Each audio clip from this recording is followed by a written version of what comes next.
Welcome back to episode 108 of the Block Runner podcast. I'm your host, William, always here with your co-host, Iman. What's up? What's up? All right, dude.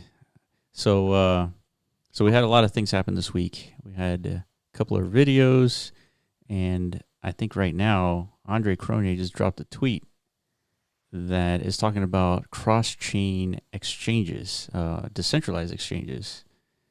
Yeah, it definitely seems to be his focus nowadays. And He's the one that brought us to AnySwap. You know, whenever he was tweeting about it, I assumed he was working on AnySwap. But it looks like he's building his own product.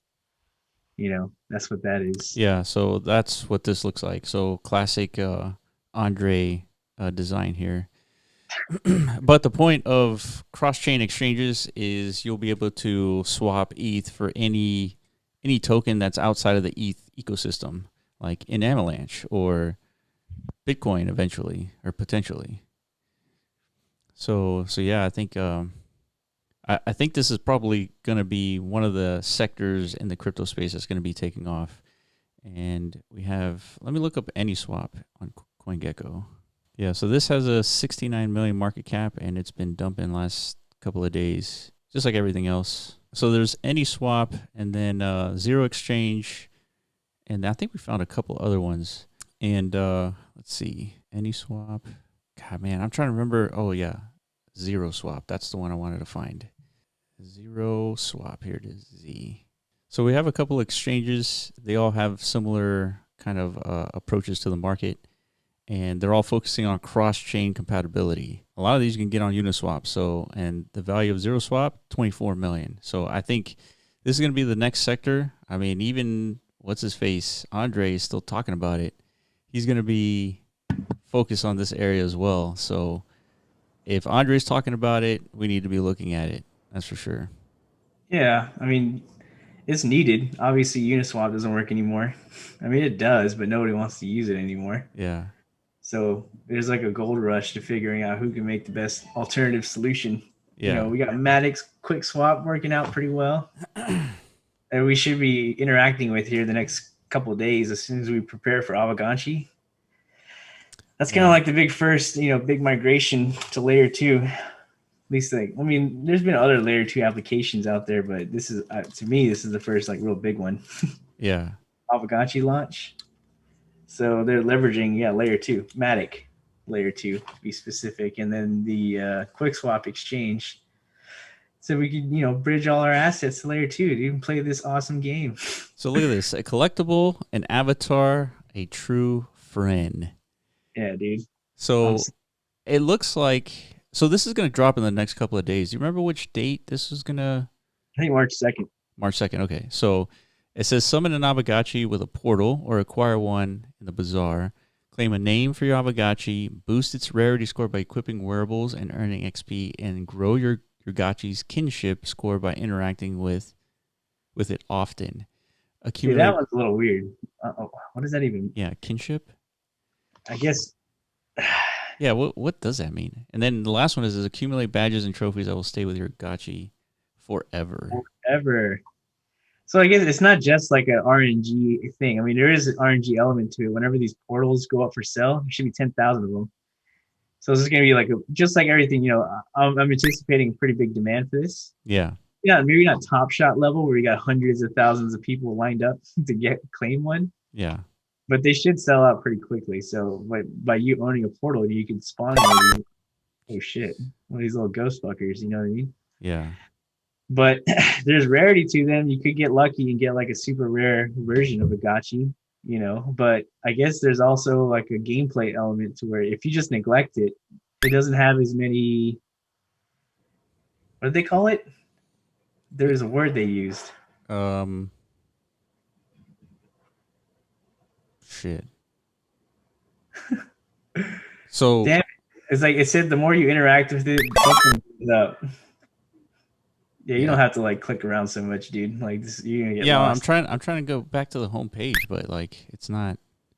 What about learn more? No, dude. It's gone. It's over. We ruined Aavegotchi already, dude. Yeah. I already don't want to play anymore. But yeah, what I was saying is just there's a gameplay element to it. Like you have to actually Yeah. like I said, you have to interact, and consider it like an experience bar to it. The more you interact with it, the more games you probably play with it, higher experience it gets. But they call it something else. I forgot what it was. So do you remember the process to get one of these? Kinship. There it is. Kinship. Kinship. Yeah. Yeah. Do you The remember process. the process? Like, do you need to like swap for Ghost first, or do you need to use their Well, platform? there's a really cool guide. I guess we'll have to link it in the description. But Yeah. there's a really good guide. All y'all watching should, if you want to get involved in this, because NFTs, man, they're blowing up. Like the sector. I mean, we already saw like Top Shots explode. We've seen CryptoPunks explode. Yeah. Hash masks, they came and went. Yep.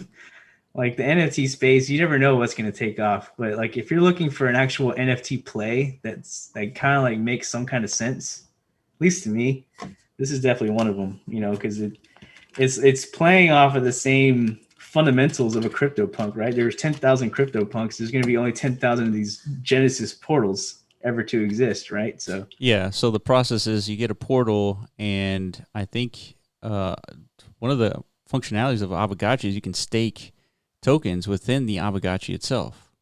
yeah, And Aave tokens. Aave tokens. And Which are cool as fuck in itself, dude. The A tokens are, I mean, they just accrue over time. It's not like some like external balance that's growing. It's just the actual tokens multiply over time, right. as the more you yield, which is great. So they're kind of just leveraging the Aave's technology, implanting that into your own NFT, and over time, like the value. I guess the point is like a year from now, you should be able to resell that gotchi with all that accrued staked yield Right. Right. in it, or maybe not. Maybe just the NFT itself will be valuable. You might want to unstake your Aave tokens and just sell the NFT. Right. Not really sure yet. Not sure how the marketplace is going to pan out. You know what I mean? Yeah. No, but this is seeing stakeable NFTs, right? You have Aave, which is like a huge staking platform, and they're making an NFT where within the NFT you can stake tokens, Aave tokens, and thereby increasing potentially the value of the NFT. So this is one of the earliest examples of an NFT that has like staking ability, which from a speculation standpoint has, a high potential worth. Yeah. Yeah. We've been talking about this concept for almost 2 years ago. Yeah. When we first got involved with Decentraland, it was part of my original ideas. Like how do you leverage Decentraland for like practical use cases? And to me, it made the most sense to turn Decentraland into like a value production layer where people stake value into the actual land itself through metas, and they produce, additional value somehow, one way or another. So Aavegotchi is actually running with the concept in a much more like user-friendly way. You don't have to own land. I mean, you have to own Aavegotchi, but which is a lot like cheaper barrier to entry. Land's a lot more expensive. You know what I mean? Yeah, and just to speak upon what we're seeing in the space is somebody made a meta that allows you to do a token swap. So think about what this means, right? We have a decentralized exchange that is turned into an NFT that people can own and deploy. And then part of this functionality of this NFT is that you can set your own fees. So if you want to set a 2% fee, you just enter the number 2 in the settings of this individual meta. Yeah. But I mean, think of the implications. Like you can now own a DEX on your land, right? This is crazy. Yeah, it's important because if you extrapolate even further, like DEXs are just one piece of the DeFi puzzle. One service among the variety of financial services you need to manage your wealth and grow it, and capitalize on it. So, and the crazy thing about Ethereum is, we cover DeFi all the time, and we're finding new protocols every day, but they're scattered all over the place. Like if you want to really optimize your DeFi degen activity, like you got to know where each protocol is and hop from one into another. The cool thing about the metaverse is it presents like a new layer for interfacing that doesn't exist on like a web page. You know what I mean? Yeah. This two-dimensional plane that we're kind of used to interacting with to interact with protocols, we could three-dimensionalize it and actually utilize all of our surrounding areas. You know what I mean? Yeah, for sure. And create like this cohesive all-in-one experience like within your own, space, which is Yeah. cool. So like you have your Uniswap machine, you're swapping your tokens. You have your Aave lending pool, or borrowing pool. You have your Your derivatives exchange. yeah, your derivatives tranching, protocol Yeah. also next to that machine. Like you do whatever you want, dude. Like I think that's a huge value add to the metaverse. Yeah, and Some on top of that, and you could only do this in the metaverse. I mean, imagine if you could turn a DEX into an NFT. Like without the metaverse, you can't really interact with it. It's just an image. Like mm, and you own the quote unquote DEX, but you can't interact with it. You can't go to a site and submit your NFT and all of a sudden you have a DEX on this site. Like it doesn't work that way. yeah, So the metaverse is capable of these new functionalities, which really excites us because this is new functionality that we can take an existing protocol like a staking platform, like anything that Aave is building, and build it into the metaverse into anything that we want it to look like. Like if you mhm, wanted to take Uniswap's unicorn, and anytime you would deploy a unicorn onto your land, and interacting with that unicorn will allow you to swap tokens. So I think this presents a huge opportunity for anyone that's like has a space in Decentraland, and then potentially it could work in other platforms as well, like CryptoVoxels. But yeah, yeah. Ultimately, yeah, trying to find more reasons to stay in Decentraland is a big thing. And Nico, shout out to Nico Chamo, he's the one who developed it, the yeah, meta. That's kind of like his mission. Yeah, if you go to his Twitter feed, that's pretty much what he talks about. Like, yeah, end goal, you won't have to leave Decentraland at all. So yeah, we align with Nico's vision, and I'm glad he's working to build more of these primitives, I guess you'd call them, these metaverse versions of them. So yeah, we can create this. I like to call it the DeFi den or like the degen den or something like that, right? Like yeah, we're already spending our days just degenning out. Why not create like our own space within like the metaverse where you're surrounded by all your NFTs, your collection, yeah, So yeah, you're constantly in observance of all the hard work you're putting in to acquire them, right? yeah. You don't have to go to Nifty Gateway, then Maker's Place, and then you know Terra Virtual, all these again fragmented locations. That's right. Just like same thing with DeFi, NFTs are also fragmented. There's no singular interface to bring them all together. I think that's sort of the metaverse is like killer use case Yeah, is you could bring all these crypto primitives into one location. You know, yeah. This is the language of interoperability from the standpoint of all these different protocols. Like you could yeah, have a single land where you have Aave right next to Synthetics, right next to potentially even Coinbase. Coinbase, obviously is centralized, but you could still use and develop their APIs and provide an exchange platform within the metaverse using their APIs.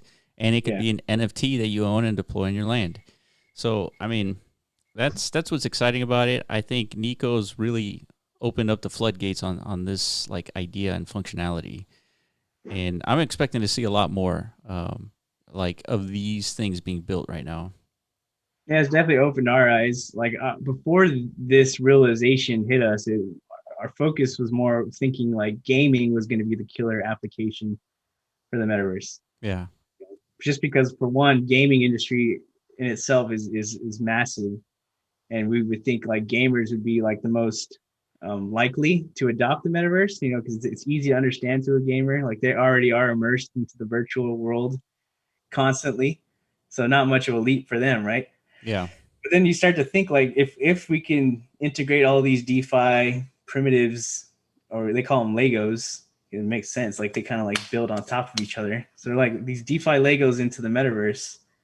Then it kind of aligns with the whole philosophy of like banking the unbanked, that's right. giving them an actual, you know, we're creating the protocols for like a majority of the human population that doesn't have access to these services, but there's no they're still kind of stuck in their environment. You know what I mean? That's true. That's true. Like they can't just because we're building these tools, there's nowhere for them to actually go to. I guess the web, the internet, but I don't know. I guess this is just the rolling out of what everybody says the metaverse is supposed to be, right? It's supposed to be this 3D representation of what the internet currently is, right? Yeah. Yeah. I think So, so. I so mean, it's just one obviously, example of that. yeah. With the metaverse, the most important thing that I understand from the metaverse is that it opens up for new capabilities. And Yeah, not until Nico made this thing, I didn't really think about the whole aspect of owning an entire DEX onto your land. or at least a piece of it. You know, you don't own the entire decks. You know, Well, but I mean, a piece of it in the well, yeah, you're right, because there's 50 of these, but I mean, essentially, yeah, you own the whole interface. And if whatever Dex developer or whatever DeFi developer determines, uh, well, I think think about it. The same functionality that you have in Uniswap, you can own that functionality in Decentraland. yeah, Like that's it opens up new capabilities with that line of thinking. And you can only do that in Decentraland, right? I mean, yeah, it's cool in the sense that yeah, you because you own a fragment of the protocol, you now have a claim to a revenue share, depending on Yeah. how many people actually come and use your piece. You know what I mean? So it's going to be up to you as a meta owner and a landowner to kind of like do your part, just like with any meta, right? Like you have to do your part. Yeah, but Like think just because about you purchase this. the meta doesn't mean like people just flock and like want to use your stuff. Like there's Think of the friction involved. normie though. Think of the normie that jumps into Decentraland and they stumble a game like Ethermon. And Ethermon, to interact with the game, you need to have EMONT or whatever equivalent cryptocurrency, right? Mm-hmm. And the normie is not going to know about Uniswap. They're not going to know about these things, right? And so, what if they could just interact with an Ethermon kiosk that allows them to purchase tokens with a credit card, for That's example? true. That's a good point. And this they won't know that it's cheaper at Uniswap or it's cheaper at Coinbase. They don't necessarily care. They just want to get into and interact with the Ethermon game. Yeah. And so they see this kiosk, they interact with it, and the owner of that kiosk benefits, right? Just because the ease of functionality was there and it was built by someone like Nico and made it easier for normies to onboard into a game that's within Decentraland that has its own assets and its own ecosystem and NFTs and all that.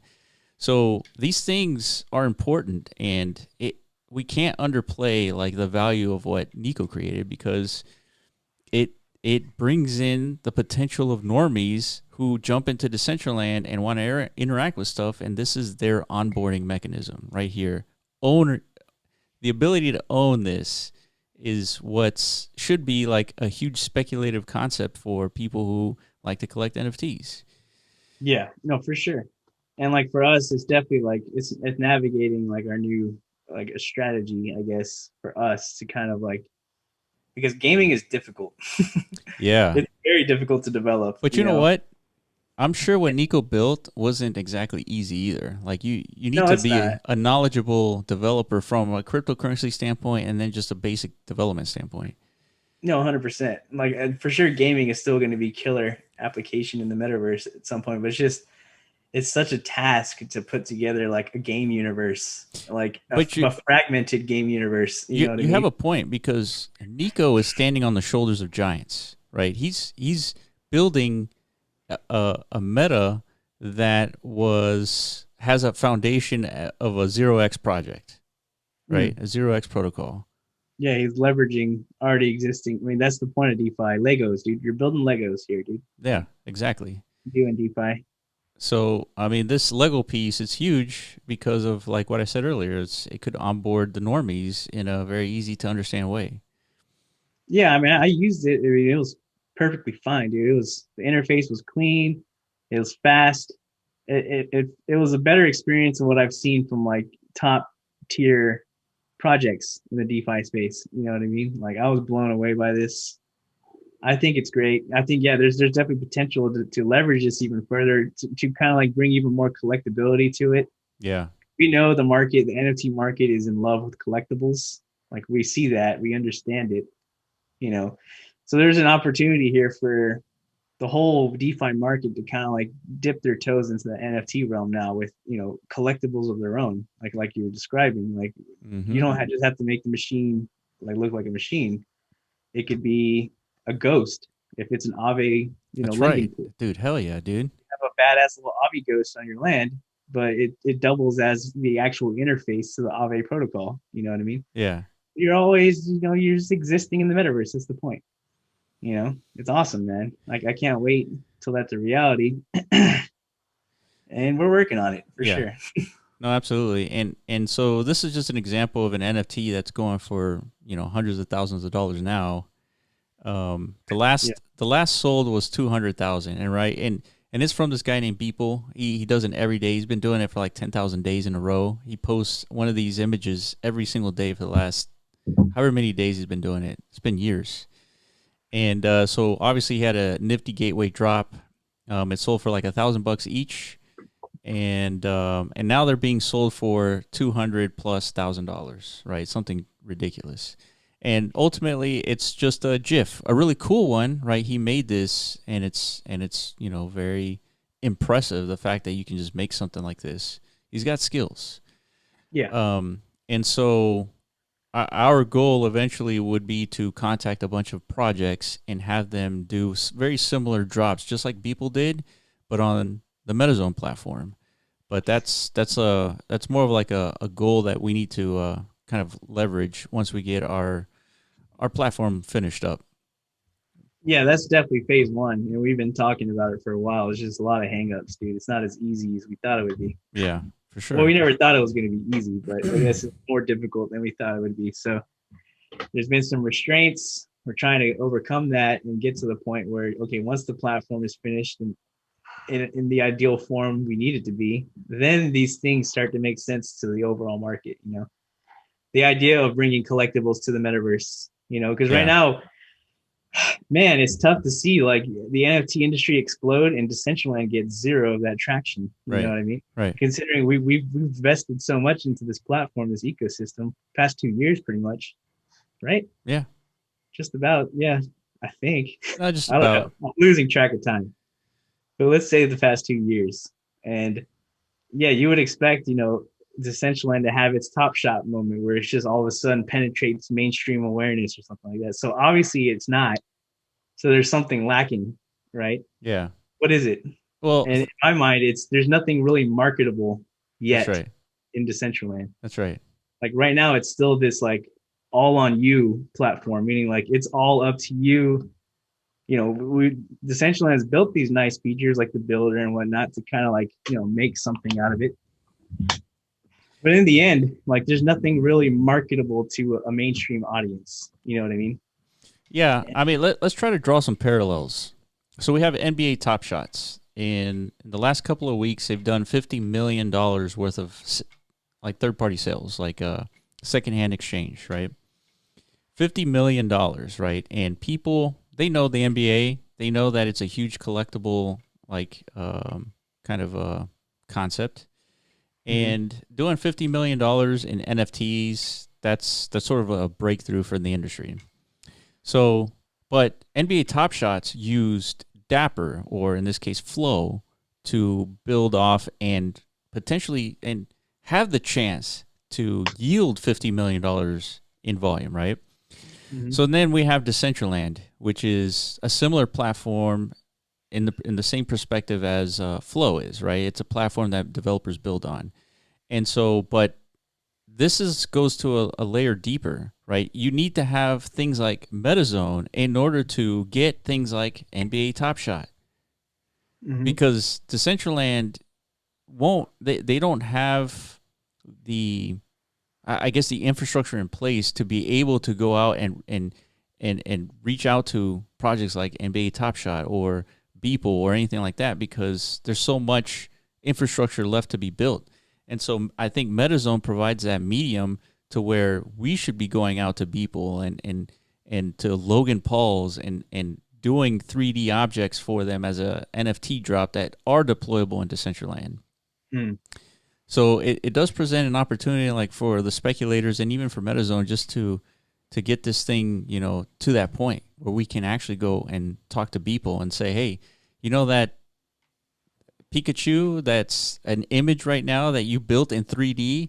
Well, why don't you just take that 3D image and make it deployable in Decentraland as a collectible of 100 and do a meta drop? Yeah. You know, Yeah. why couldn't we do that? I think we could.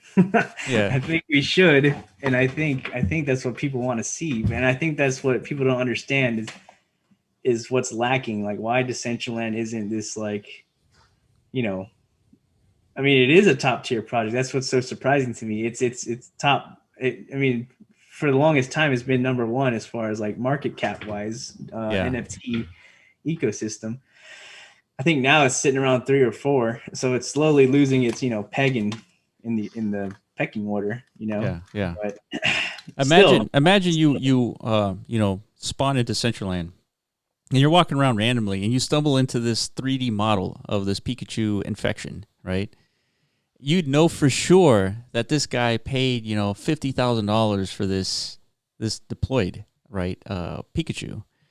So I mean, being able to see that, I mean, that's ultimate flex, right? And it's the same NFT, right? So yeah, I mean, ultimately, like, your parcel becomes like a reflection of your wallet, essentially. Yeah, that's right. Like right now, you can go to OpenSea, you can creep on other people's Ethereum addresses and see what they got, you know, or on Nifty Gateway, whatever. You can creep on people. That's kind of like one of the weird things about blockchain. We can all see what we got, you know. But once again, the metaverse adds like a new abstraction layer to that, where it's now you have a visual representation, like in a 3-dimensional environment of that same wallet. Yeah, you know, you deploy all of those NFTs through the, you know, the deployment mechanism of a Meta, you know, and MetaZone platform, and just, you know, appreciate your NFTs even more, you know. Yeah, because if this is a collectible, imagine your collectible visible in a 3D world. Yeah, that anybody can go and visit. Exactly. I mean, so I think that's what's missing, man. I mean, we've known that's what's been missing. It's just, man, it's tough to execute on, and, you know, at some point, you know, we're probably going to have to leverage the Decentraland DAO to try and, you know, get some help from the community, you know, because this is a tough endeavor, man. This is not easy to do alone. Yeah. And I think it's something like the whole community needs to understand. If you're watching and you're part of the Decentraland community, I know a lot of y'all are, like, this, we've been talking about this for years now. And yeah, it's like now we're actually here. Like, we're at the part of the phase of this story where, like, it should all start to add up and make sense. You know what I mean? Yeah. Like, we can't get left out of this movement. You know, like, the metaverse should have its place among, you know, this whole NFT mania we're currently seeing. Yeah. Like, there's no reason it shouldn't. You know what I mean? Yeah. So we have to figure out, like, how do we make that happen? You know, and it's a community effort, dude. Like, yeah. So I don't know. Having said that, just felt like ranting, I guess. No, that's a good point. I mean, it does take a lot of effort, and there's a reason why projects like Cardano are taking 4 years to even, like, come up with something. Right? Yeah, so you know what? That's another good point. Like, why it's so difficult in Decentraland, because it's like this, the concept of Decentraland is, like, so true to what crypto is supposed to be, like the crypto ecosystem, that it's proving itself in its difficulty of development, right? It's difficult to decentralize everything. You know, like, it's a lot easier to be Dapper Labs and, like, create your own chain. Yeah. Like, onboard your own partnerships, like, build your own, like, you know, just everything is just internally, like, produced and marketed. Like, there's no community in the production and selling of Top Shots, right? It's purely a Dapper Lab endeavor. Yeah. Right. Yeah, that's not the case for Decentraland. You know, Decentraland's not over here. Okay, they partner with Atari, but they're not over here making like Pac-Man games and shit and selling them to the open market. They're over here asking the community to build Atari's games for them. You know what I mean? That's true. That's a good point. Yeah, so it's obviously a communal effort. Like everybody has to chip in one way or another, dude. And that is, it's one hell of a task to ask. You know what I Yeah. mean? Yeah, that I mean from a philosophical standpoint, like what is the point of all this? Like think about it. Like Nifty Gateway, they created a platform where people like Beeple can come in and drop these really cool designs, right? This is like, not everybody can do this. Yeah. And as a matter of fact, you should see how he makes this stuff. Like these are all 3D models, right? And then he just takes a snapshot and then he posts it, right? But this platform is just to sell these NFTs, and Decentraland may have other goals rather than just like being this platform NFT drop that people go spend $1 million on. Like I don't know, maybe they have a different philosophy of how they see Decentraland actually being rolled out, and we Well, could that's the thing. and we can They have our do. own, right? Yeah, we have our own. This Decentraland is working out exactly how it's supposed to work out. Yeah, Like it's they're not supposed to be driving anything. Like the initial creators of the thing. They like you've said, they've done their job. Their job is to optimize the platform so people, entities like you and I and others who are developing can build better shit. So yeah, it's up to us. Like we have our own minds as far as like how do we increase demand for you know why isn't land like 100xing its valuation like we're seeing under other NFTs in the market, right? Land's been around probably about as long, almost as long as CryptoPunks. Why are CryptoPunks like 200x their valuation from 3, 4, 5 years ago? yeah, Why not land? Why is land only going up like in congruence to the mana appreciation? Like, because there's no demand, right? right. So it's up to us to figure out how to increase the demand for virtual real estate, and if we could figure out how to migrate like all of these NFTs to the metaverse, there's going to be a natural demand building up for land. Like it's like actual web space, it's deployment space, dude. Like that's the Yeah, whole point. yeah, Like if I want these creations, these 3D NFTs who are being produced by like these awesome artists, exchanges, who else? Celebrities potentially. I'm gonna want a piece of land, right? So I can actually deploy this shit, yeah. right? Otherwise, why I'm gonna be buying metas and I'll never be able to deploy them. That's right. Actually, that's not even true. Like now we have like district features where you can actually Yeah, you don't need land. you don't even need land anymore. You can deploy your shit in a district if you want to MetaZone. But the point is, yeah, like this piece has to work in order for land appreciation to happen. Yeah. Demand to build up. It's interesting. That's, It's interesting. We need to be the Nifty Gateway of the metaverse, essentially. Like yeah, we have that's to. That's like that. That's our task. Just like it's like I don't see anyone else working to do that. So like that's our task, dude. The yeah, universe has assigned it to us. Like we gotta fucking pick it up and roll with it and execute yeah. and actually like see if it It's works. and this is just one aspect of the metaverse. Like maybe there's going to be an Yeah. equivalent to MetaZone where they just focus on some other aspect of the metaverse. Like I really can't. Education. Like what? Education. To Or me, that's education, yeah, or fashion, right? Maybe there's like an equivalent to a MetaZone that's like focused on just pumping out wearables, right? yeah. So I guess the point is you have to build the metaverse in your own image. If we think it's sustainable to be closer to a Nifty Gateway on the metaverse, then we have to go out and do it, right? It's not you can't just ask for it and have it be done. But technically, I guess you can with the fact that there's almost $10 million in the in locked up in funds, right? Yeah. I So think I think so. $2 million a year locked up in Decentraland. Well, I think it's like 20 million mana. So whatever that's actually worth. Yeah, I guess I think I'm a little off. It's been a it's while, but 22. No, it's 222 million, right? No. yeah, I think it's 222 million invested over 10 years. So it's Yeah. about 22 million a year, I think.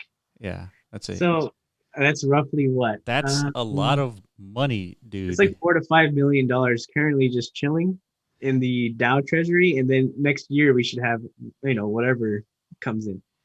And yeah, so part of executing on what MetaZone's vision is, like we're gonna need community support for it because we can't develop this thing on our own. We just can't. We've Yeah. been trying for the last year, and it's difficult. Yeah.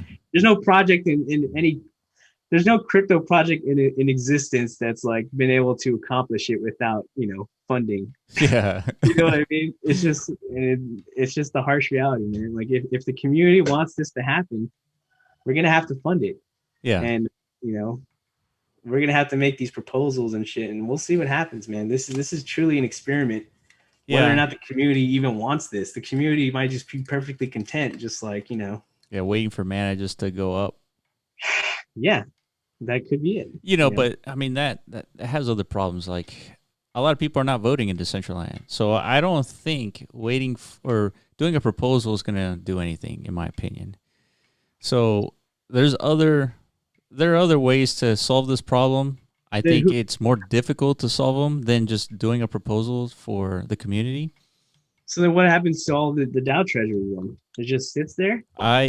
Unfortunately, it could just be locked up funds until something breaks the dam, right? Something gets through. Yeah. Well, see, that's a problem. Like, if this the very thing that's hampering Decentraland's growth is this decentralization aspect, Yeah. because we're trying to remain true to like the crypto vision of the metaverse. If we can't even leverage that like as a benefit, like the DAO is like the biggest like unique attribute to Decentraland as opposed to all the other metaverses And the biggest Achilles heel. Yeah, and if you're saying like we'll never even be able to access it, like what's the point of all this? Like you're saying, like that is the whole thing.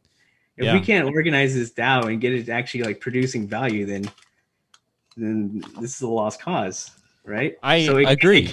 We can't accept that reality. Yeah, we can't let that happen.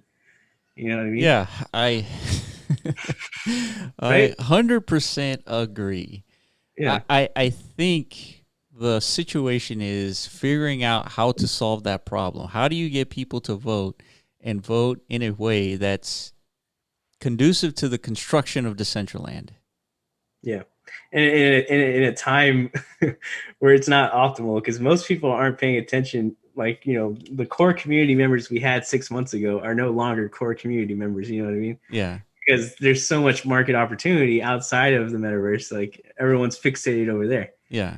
How do you get them to pay attention to what's happening in the metaverse whenever there's no opportunity here? Like there absolutely. Is, I mean, that's a huge barrier. From a retail investor, you're looking at Top Shots. They did 50 million in sales. If you bought a pack, $1,000 pack, that $1,000 could easily turn into 50 grand. So there's no incentive to be anywhere else besides in Top Shot from an NFT perspective, or being on the lookout for Beeple drops. Right, this one, the last one that was sold, was 288 grand for this. By the way, in case y'all don't know, I sold mine for $8,000, dude. Yeah, Iman sold his for 8 grand, which was a pretty good deal, like really good at the time. Yeah, I was like, I thought I was a total genius, dude. I was like, dude, you see, you all laughed at me for buying this Pikachu for $1,000, and like, look, I made 8 grand. Yeah, like I'm the best investor around, And then this happens, dude. Like I can't believe it. But that's just a testament to what we're talking about. Like NFTs are exploding in valuation. Certain ones. This one, I mean, makes sense, I guess, because like Beeple's breaking ground in many aspects. Like he's making record sales. Now he has like Christie's, I guess, which is like normie art world, like, auctioning off his digital art. Like it's crazy. Yeah, what is that? I'm not privy to this stuff. Yeah, me neither. I've heard, whisperings about it. It's like, it's the auction house for like where these people come and bid on Picassos and Banksy's and shit like that. Yeah, now we got Beeple selling digital art to billionaires, basically. Whoa, what's that bid at? 2.4 more. Yeah, 2.4 million. So this is the piece of art, which is his everyday, all in one piece. How many is that? This is 5,000, right? badass, dude.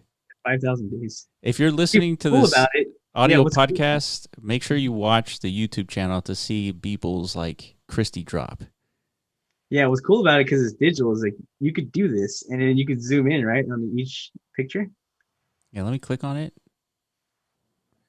Yeah, this is as far as I can If you want go. like a really closer detail look, or is that as far as you can go? That's as far as I can go. Oh, okay.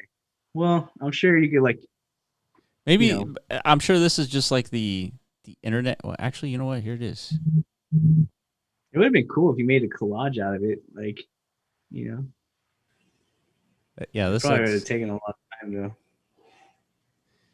But Um, there's definitely like enough color variation to where you could have pulled that off. You know what I mean?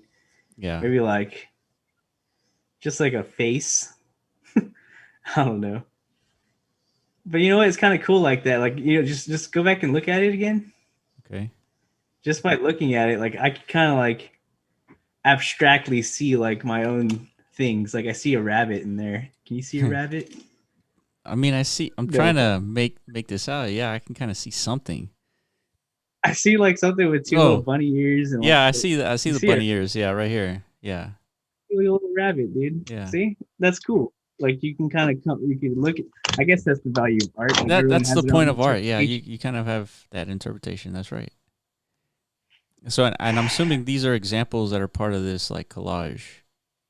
Yeah, it's in there somewhere.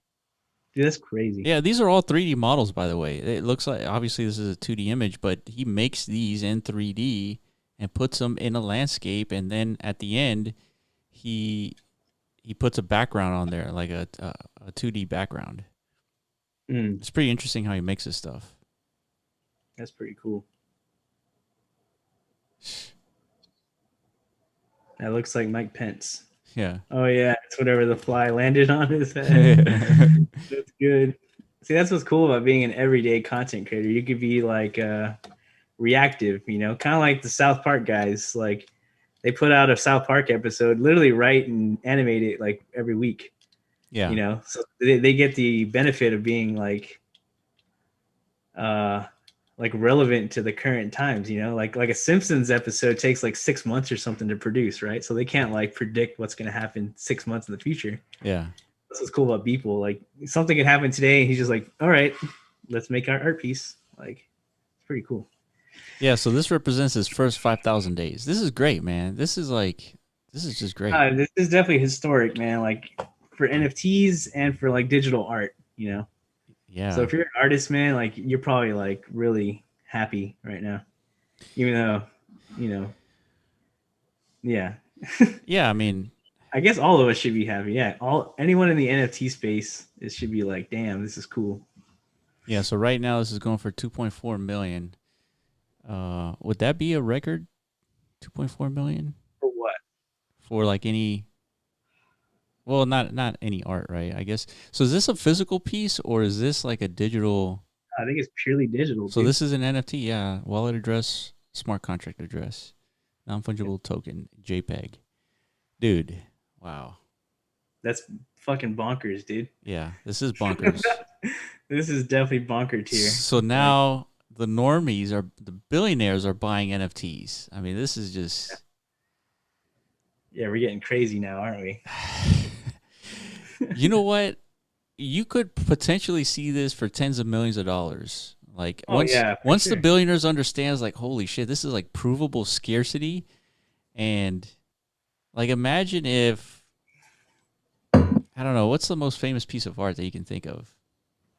Mona Lisa. Yeah, imagine if that was an NFT. Would that have the same allure? Well, there's gonna be like, I don't think that can. I mean, you could slap like a little NFT QR code on that, I guess, but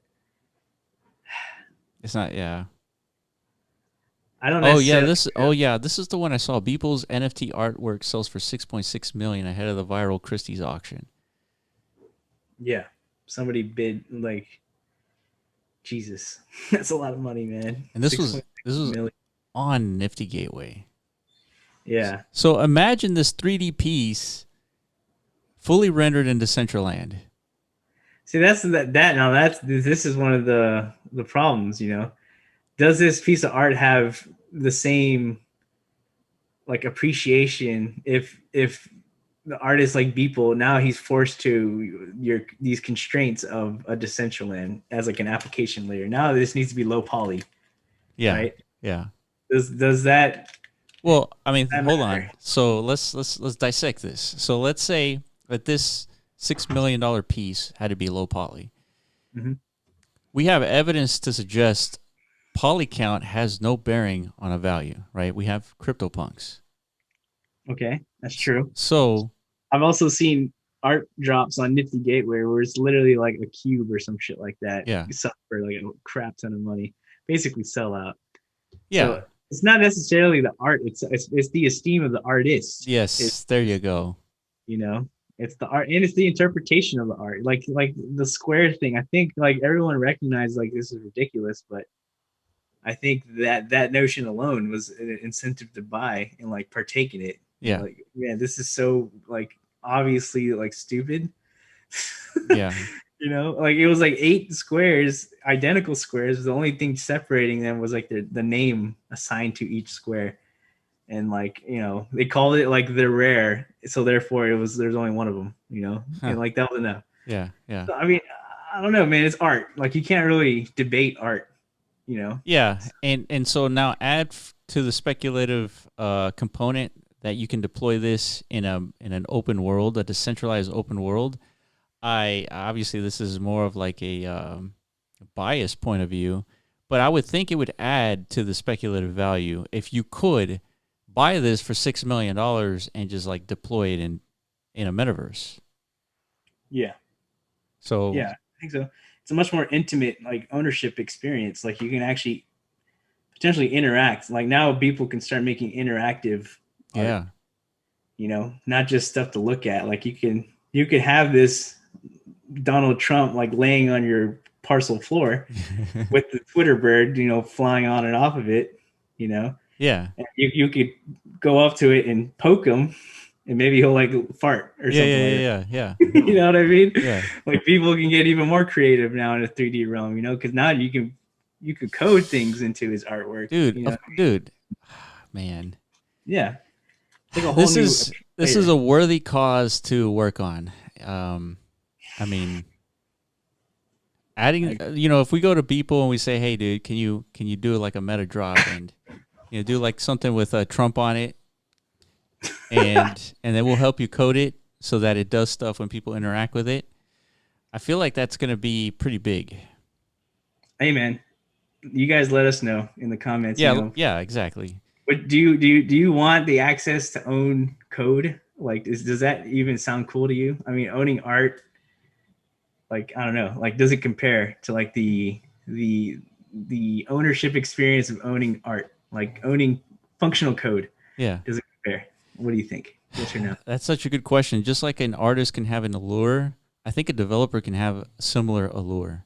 Fuck yeah, dude. We haven't even that hasn't even been like A a category concept. of art. Yeah, Yeah. concept. It hasn't even been conceptualized. Like where developers could be I artists. mean, look at this. You Dude, imagine if Steve Jobs were to make like an NFT with like code backed by it. Mm-hmm. You're talking Oh about yeah, yeah, yeah. fifty Like $50 million NFT. yeah, Easy. same with yeah. You brought up Andre for a reason, right? Like Exactly. Yeah. Andre is one of the superstars in the crypto world. Imagine his meta. Yeah. You know, he's the coding genius. So who the fuck knows what he'd come up with? You Right. know, Right. regardless, like you own a piece of Andre's code, Yeah, literally. you can imagine just like him coming out with like this little cat with a rainbow behind it. Yeah, I can see that. And maybe he'll turn it into like fucking XYZ exchange or whatever the fuck it's called. The Yeah. sweeping protocol he's building. He could Dude, build hell that, yeah. you know. So next target, Andre acquired. Yeah, we'll see. Hopefully, we're not just blowing smokes out of our ass. Yeah. You know, time will tell. Yeah. So, I didn't really intend to discuss Decentraland in this podcast, but I think with NFTs exploding, it deserves a discussion because Decentraland used to be like the top leader in NFT space for years, and there was a stretch where people were buying land for like hundreds of thousands of dollars, and that was like the breakthrough ideas like, holy shit, NFTs have like this real tangible value. Mm, they But do. but yeah, I Yeah, well, mean, hey, man. But yeah, back to there's Avagachi. there's Avagachi is primed for a moon run, dude. yeah, I'm all in Avagachi for now, dude. Sounds March fun. 2nd. Huh? March 2nd. Yeah. So yeah, get ready for that. We'll probably do a dedicated YouTube video, I think, in the next couple of days, just to kind of like walk through that guide that I found, because it's a little complicated. Bridging your assets from ETH to Matic, and then you got to go through QuickSwap, which is just an exchange most people aren't familiar with. Yeah. It's not much different. It's just once you bridge your assets over to Matic, it'll be pretty easy to figure out. But Yeah. still, you just want to be prepared, because like once these portals drop, they're gonna be gone, I think, in a flash. So you want to be prepped. You know what I mean? Yeah, QuickSwap is another one. Another one of these like exchanges that there's so many dexes popping up that it's getting ridiculous. Yeah. So I guess the steps are you take your ETH and you buy Matic. Well, you got to bridge your ETH to Matic, and then you can. Well, what do you? And then you can use ETH to get Ghost. Correct. So you need a little bit of Matic in your wallet in order to execute. Not much, because that's the benefit of Matic. It's you're spending pennies, maybe even less than pennies per transaction. So Yeah. that's the reason why Avagachi has decided to leverage it, for their game. Otherwise, if they were just sticking on Ethereum, dude, like, each portal is going to cost you $100. Yeah. Well, it already is going to cost you about 100 ghost tokens, but $100 of gas on top of that, and Yeah. that's a huge problem, man. This is a problem we're facing today. We're still stuck on Ethereum, and Immutable X just launched. I'm trying to convince the boys that like this is the way. Yeah. Immutable X, there's lots of options. We could do the same thing with Matic. We don't know. So Immutable X. There's still time to figure out like what's the best scaling solution for Ethereum, But I'm definitely favoring Immutable right now. Yeah. So this is because like I'm a fan of what I just described, the whole bridging process from taking one asset from one chain to another. I want to not have that be a part of, it'd be ideal not to have that be part of the yeah, because it adds resistance, right? If you have to tell your audience to be like, hey, you have to go and bridge your asset, and then once it's bridged, then you can swap it to your token or whatever, or purchase this thing. Like, yeah, Top Shot would not be selling like they are today if that was their architecture. That's right. That's right. If they're expecting all these users flooding in from ESPN viewership, like to learn how to interact with bridges and transfer assets from one chain to another, and no, it's not happening. Yeah. So there has to be a solution out there that's more user friendly, and I do like the roll up technology. That's because it's built into the layer one, right? If layer one was scalable, like we wouldn't be having these issues. Exactly. Yeah, I mean this looks like a good tool to be leveraging. Mm-hmm. Yeah, I think we talked about Andre. We talked about all these different exchanges. I think one that you're really bullish on is AnySwap, which is a cross-chain, which I for some reason I can't even access anymore. Uh-oh. Can you access it? I think they're blocking US now. Nah. Oh, that's ZeroSwap. That's why. Was that? Oh yeah, that's what it was. Then for the craziness and NBA Top Shot, obviously Nifty Gateway. So we're gonna title this "How I Lost $288,000 worth NFT." Maybe not. Since we did spend most of the time talking about Decentraland, we'll see. Yeah, we'll see. Yeah. So let's call it here. Hope you guys enjoyed the podcast. Make sure you follow us on Twitter at the Block Runner and also at MetaZone.io. Watch our videos on YouTube. They're I think it's like a hyper concentrated piece of like evaluation of projects, and they're less than 20 minutes, so it's kind of like easy to digest rather than these hour podcasts. And let us know what you think about Beeple and NFTs and Nifty Gateway, $1 million NFTs. Yeah. Thank you guys for listening, and we will see you in the next episode. All right. Later.